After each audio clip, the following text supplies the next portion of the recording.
Les entretiens de Synergie Mag. Les entretiens de Synergie Mag. Bonjour, c'est Françoise. Aujourd'hui, dans le cadre d'Octobre Rose, nous allons parler de la prévention du cancer du sein. Nous accueillons 2 infirmières de la Ligue genevoise contre le cancer. Pourriez-vous vous présenter en quelques mots, s'il vous plaît ? Bonjour, alors je m'appelle Laurence, mon nom c'est Changbitz et je travaille à la Ligue genevoise contre le cancer et je suis infirmière spécialisée en oncologie et soins palliatifs. Et moi c'est Aurélie Galvin, je suis infirmière au même titre que Laurence à la Ligue genevoise contre le cancer, spécialisée en oncologie. Expliquez-nous brièvement qu'est-ce que le cancer du sein ? Le cancer du sein, c'est avant tout une modification cellulaire qui se fait au niveau du corps. On va modifier la cellule et créer ce qu'on appelle les prémices du cancer, parce qu'il y a plusieurs types de cancer du sein. Je dirais que c'est en fonction, alors déjà d'une part, ces cellules, elles vont être dans la première couche de la peau ou plus en profondeur. Donc le médecin va faire une biopsie, c'est-à-dire qu'il va essayer de prendre un peu de liquide dans ce petit nodule ou cette tumeur qu'on pourrait dire, et ils vont analyser. Et en fonction de ce qu'ils vont analyser, c'est là qu'on va pouvoir dire quel type de cancer c'est. Et en fonction de ça, c'est les médecins qui vont décider dans un colloque quel traitement la personne elle pourra avoir pour son cancer du sein. Les entretiens de Synergie Mag. Quelles sont les causes ? Pour le cancer du sein, il y a un facteur génétique, c'est-à-dire qu'une des causes, par exemple, du cancer du sein, c'est si dans ma famille, j'ai quelqu'un qui a déjà eu un cancer du sein, je suis plus à risque d'en avoir un moi aussi. D'autres causes, en termes de facteurs de risque, il peut y avoir le tabac, il peut y avoir l'alcool, il peut y avoir tout ce qui concerne aussi les hormones, et puis le manque d'activité physique, la sédentarité, qui sont globalement aussi des facteurs de risque qu'on retrouve dans d'autres cancers. Comment le détecter ? Alors on peut le détecter de plusieurs manières. Dans un premier temps, c'est souvent la femme qui touche son sein et qui se rend compte qu'elle a une boule, et donc du coup elle va voir son médecin, son gynécologue, qui après ensuite va faire le traitement nécessaire. Ça peut être aussi une personne qui est âgée d'un peu plus de 50 ans, parce que on sait qu'ici à Genève, pour dépister un cancer du sein, il faut avoir 50 ans, et qu'on reçoit à domicile avec la Fondation du dépistage une lettre qui nous invite à aller faire une mammographie. Et c'est avec cette mammographie-là qu'on pourra détecter s'il y a un cancer du sein. Est-ce grave d'avoir ce type de cancer ? On peut pas dire qu'un cancer c'est pas grave, parce que avoir un cancer, ça fait rentrer dans un monde qu'on connaît pas et c'est un bouleversement. Après, est-ce que c'est grave d'avoir ce type de cancer ? C'est plus grave quand on les découvre tard, mais quand on découvre un cancer du sein de façon précoce, c'est-à-dire tôt, c'est un cancer qui est bien traité maintenant et pour lequel on a les bons traitements.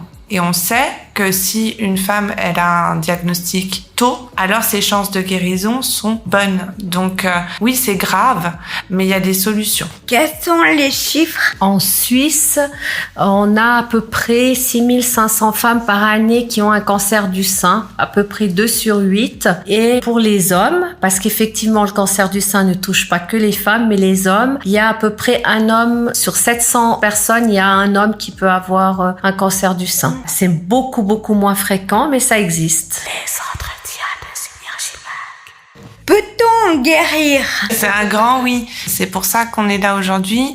Parce que le cancer du sein, avec les traitements qu'on a et les prises en soins qu'on a maintenant, qui sont pluridisciplinaires d'ailleurs, avec les traitements qui ont émergé et qui sont émergents, on a vraiment maintenant des chances de guérison assez incroyables, aussi incroyables que le diagnostic est précoce, j'entends, et encore quand bien même quand c'est un peu plus tardif, maintenant on a les traitements adéquats. Donc oui, on veut donner aussi surtout ce message que diagnostic précoce et puis chance de guérison quand même plus importante.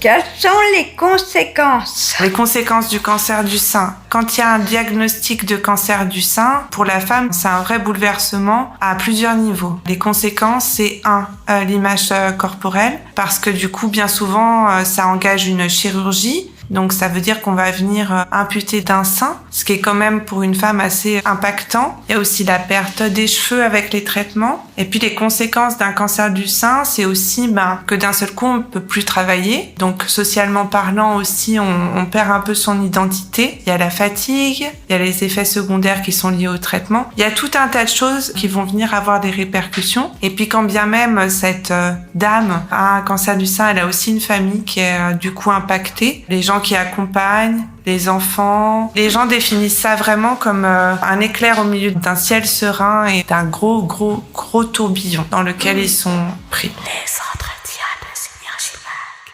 Quels sont les traitements actuels? Alors, comme je disais tout à l'heure, le cancer du sein, il y a plusieurs cancers du sein et les traitements dépendent du cancer du sein pour lequel la personne elle a été diagnostiquée. Alors aujourd'hui, il y a la radiothérapie, il y a la chimiothérapie, l'hormonothérapie et puis il y a l'immunothérapie. Et en fonction du cancer du sein que l'on a, eh bien, c'est discuté dans un colloque où il y a plusieurs médecins, oncologues, radio-oncologues et c'est là que c'est décidé par rapport aux examens que la femme a fait, qui est décidé quel est le traitement qui sera le mieux pour la personne. Et on arrive de plus en plus dans des thérapies vraiment ciblées, c'est-à-dire que chaque femme finalement a son traitement qui est ciblé par rapport à son cancer. Pourquoi faire ces campagnes de sensibilisation? C'est justement pour trouver le plus tôt possible s'il y a un cancer et pour qu'il soit traité le plus tôt possible et puis surtout aussi que les gens dans le public connaissent que on peut avoir une maladie et un cancer si on n'essaye pas de découvrir son corps, de savoir comment faire et puis de se dire là maintenant peut-être c'est bien, je vais voir mon médecin parce qu'il y a quelque chose qui va pas. Comment faire de la prévention de ce type de cancer? On peut faire de la prévention en déployant des événements comme Octobre Rose. Nous, en tant qu'association, en y participant activement, en informant les gens. Et puis nous, on se dit que si on informe une personne, cette personne qui est informée, elle peut aussi en informer d'autres, qui en informeront d'autres. Et puis nous, ce qu'on souhaite, c'est l'effet boule de neige de ce type de prévention. Pourquoi parle-t-on d'Octobre Rose?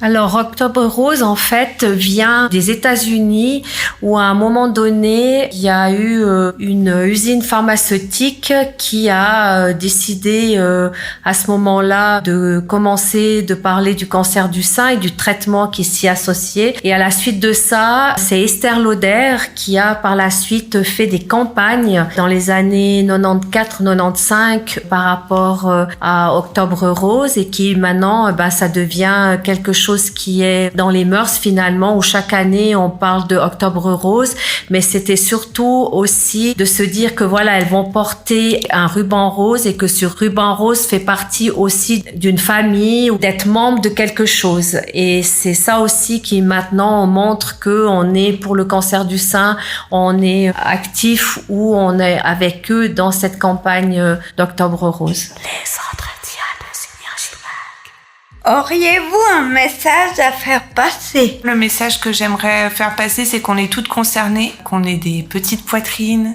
des moyennes, des grosses, qu'on ait 18 ans, qu'on en ait 60, qu'on en ait 40, qu'on soit petite ou grande. Vraiment, nous on part du postulat que s'il y a un doute, il n'y a pas de doute et que vaut mieux aller faire contrôler pour rien que laisser passer quelque chose qui pourrait se soigner facilement mais qu'on laisse traîner parce qu'on angoisse ou parce que on n'a pas le temps dans la vie d'aujourd'hui ou parce que on se croit préservé. Le message à faire passer, ce serait toutes concernées et prenez soin de vous. Je pense aussi, faites-vous dépister si vous avez un doute. C'est le plus important, allez voir votre gynécologue et ne restez pas dans un doute.